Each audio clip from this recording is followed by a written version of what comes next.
આજે વિકસિત @2047 વિઝનને દુનિયાના મહત્વના પ્લેટફોર્મ પરથી દુનિયા સુધી પહોંચાડવા માટે ગુજરાતનું એક પ્રતિનિધિ મંડળ વર્લ્ડ ઇકોનોમિક ફોરમમાં ભાગ લેવા માટે જઈ રહ્યું છે.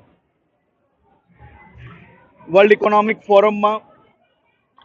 ગુજરાતની જે લેગેસી છે, ગુજરાતની જે ઓળખ છે, જે વર્ષો વર્ષથી દુનિયાભરની કંપનીઓ માટે ઇન્વેસ્ટમેન્ટનું સૌથી મોટું પ્લેટફોર્મ જે છે તેને આ લેગેસીને આગળ વધારવા ગુજરાત સરકારના અને ગુજરાતના મુખ્યમંત્રી શ્રી ભૂપેન્દ્રભાઈ પટેલના માર્ગદર્શનમાં જે ઇન્ડસ્ટ્રીઝ પોલિસીઝ, જે સેમિકન્ડક્ટર હોય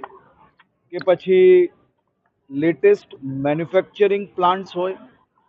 કે પછી નવી ટેકનોલોજીના ટાઈપ હોય કે ડિફેન્સની વાત હોય, ઇલેક્ટ્રોનિક્સની વાત હોય, આ બધા જ મેન્યુફેક્ચરિંગ હબ તરીકે ગુજરાત એ સૌથી પ્રિફર્ડ ડેસ્ટિનેશન તરીકે વર્ષોથી દુનિયાભરની અંદર ઓળખાય છે. અને આ જ ગુજરાતના યુવાનો માટે હજી વધુ નવી તકો કઈ રીતે મેળવી શકાય તે માટે મુખ્યમંત્રી શ્રીના માર્ગદર્શનમાં આજે ગુજરાતનું એક પ્રતિનિધિ મંડળ બનાવવામાં આવ્યું છે અને આ પ્રતિનિધિ મંડળ આજે ડાવોસ જઈ રહ્યું છે. ડાવોસમાં આવનારા 4 દિવસમાં કુલ હું 58 બેઠકોમાં ભાગ લેવાનો છું, જેમાં આ બધા જ ઇન્ડસ્ટ્રીઝ અલગ અલગ ઇન્ડસ્ટ્રીઝ આવી રહી છે અને અલગ અલગ ઇન્ડસ્ટ્રીઝના જે સિનિયર મેમ્બર્સ છે એ લોકો જોડે ટીમ ગુજરાત આ મિટિંગમાં ભાગ લેશે.